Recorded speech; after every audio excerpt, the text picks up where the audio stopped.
माँ, माँ। अरे क्या माँ माँ कर रहा है? बकरी का बच्चा है क्या? अरे माँ, मजाक छोड़ो। मुझे फाइनली वो मेन चौराहे वाली दुकान मिल गई है। अब देखना, आपका बेटा दुगनी स्पीड से पैसा कमाएगा। ओफो, ये क्या? मेरी ऑनलाइन मेकअप क्लास चल रही है। इतनी जोर से क्यों बोल रहे हो आप दोनों? अरे मेरी धर्म पत्नी जी, मेकअप क्लास बाद में करना। वो चौराहे वाली दुकान मिल गई है हमको। अरे वाह! रुको, मैं अपनी माँ को फोन लगाकर बता देती हूँ। अरे मैं भी अपने रिश्तेदारों को बता देती हूँ। कितनी खुशी की बात है। हाँ हाँ, मैं भी अपने दोस्तों को बता देता हूँ। 1 हफ्ते बाद रजिस्ट्री है। बस, घर में खुशी का मौका था। उन तीनों ने अपने अपने फोन उठाए और लोगों में बात फैलाना शुरू कर दिया। और रही सही कसर श्वेता बहू ने अपने पड़ोस में सबको बताकर कर दी। अरे वर्मा आंटी, अब हम भी जल्दी कार ले लेंगे। घर का रेनोवेशन होगा और ठाट से रहेंगे हम भी। अरे ऐसा क्या हुआ? लॉटरी बाटरी लग गई है क्या? अरे इस बार चौराहे वाली मॉल में हमको भी दुकान मिल गई है। दुकान नंबर 21, जो एकदम चौराहे पर है। अब ग्राहक बढ़ेंगे तो आमदनी भी बढ़ेगी ही ना।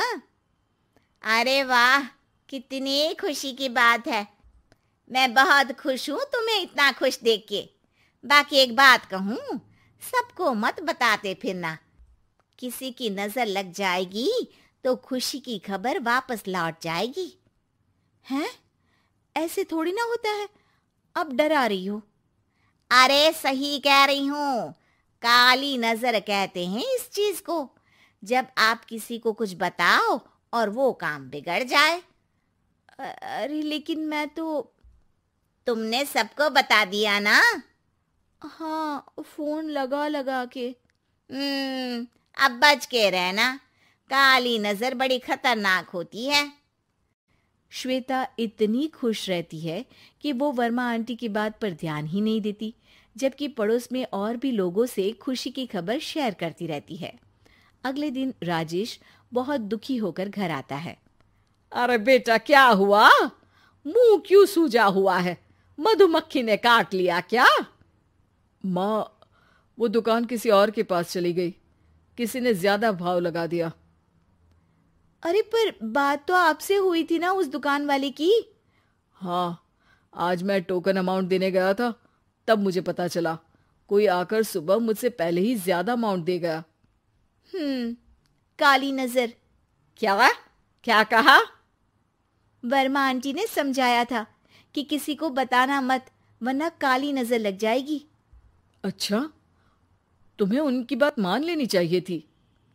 उनकी बात मान लेती, लेकिन उसके पहले ही सबको बता चुके थे ना हम तीनों। अरे अगली बार से ध्यान रखेंगे। कोई भी नई चीज होगी तो किसी को नहीं बताएंगे।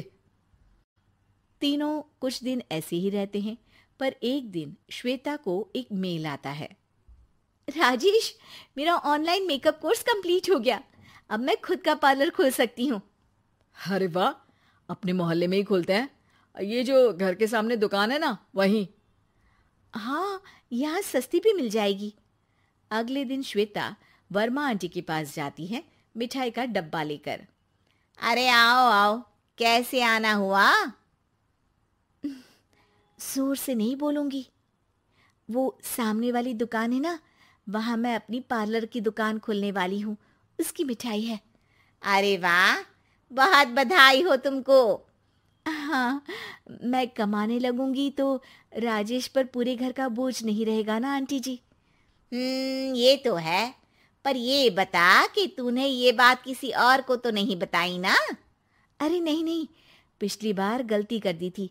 काली नजर लगी किसी की और राजेश के हाथ से वो दुकान चली गई थी। सबको मत बताना। चलो मैं चलती हूँ, कल दुकान की बात करने भी तो जाना है। अगले दिन श्वेता दुकान के लिए मालिक से बात करने जाती है। अरे लेकिन दुकान तो हम कल रात को ही किसी को दे चुके हैं।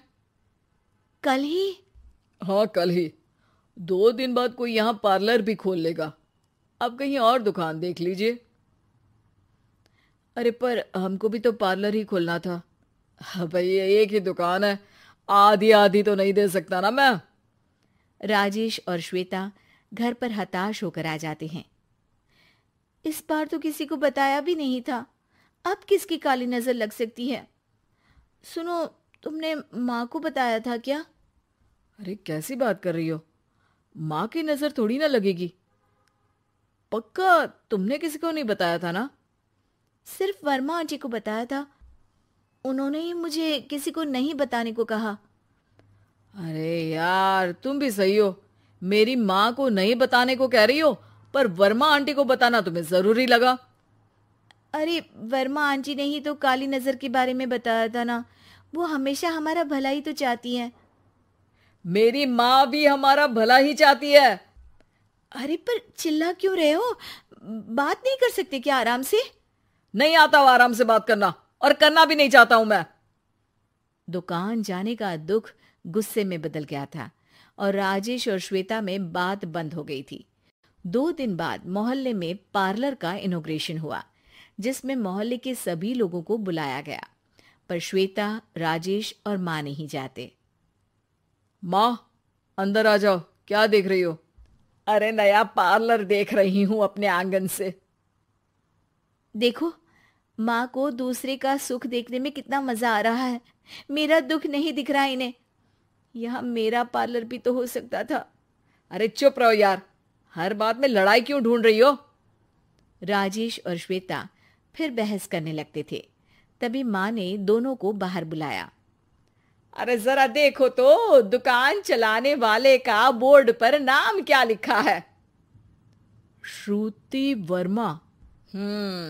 गाड़ी निकाले बेटा, हमें कहीं जाना है। काली नजर का इलाज कराने? राजेश अपनी बाइक निकालता है। तीनों ट्रिपलिंग कर रहे हैं। माँ राजेश को उस मॉल वाली दुकान पर लेकर जाती है जहां राजेश अपनी दुकान खोलने वाला था। यही दुकान लेना चाहता था ना तू? हाँ, पर इनको भी दुखी करने लेकर आई हो क्या यहाँ पर दुकान दिखाकर? वहां काफी नहीं था? अरे श्वेता थोड़ा सब्र रख, अभी पता चलेगा कि हम यहाँ क्यों आए हैं। बता, इस दुकान चलाने वाले का नाम क्या है? अनुपम वर्मा। कुछ समझ में आया?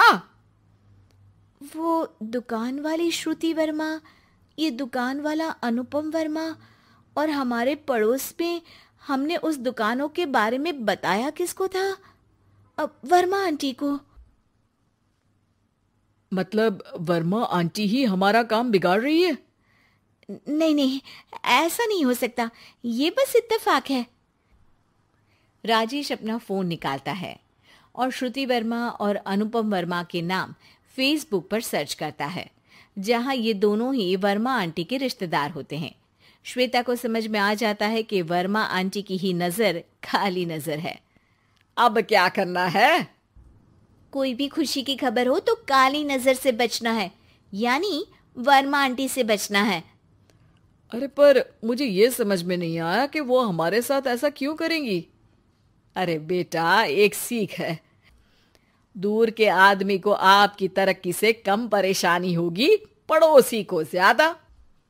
दोनों माँ की बात में हामी भरते हैं और अगला काम चुपचाप करने की कसम खाते हैं, ताकि आगे से वर्मा आंटी कोई काम ना बिगाड़ सके।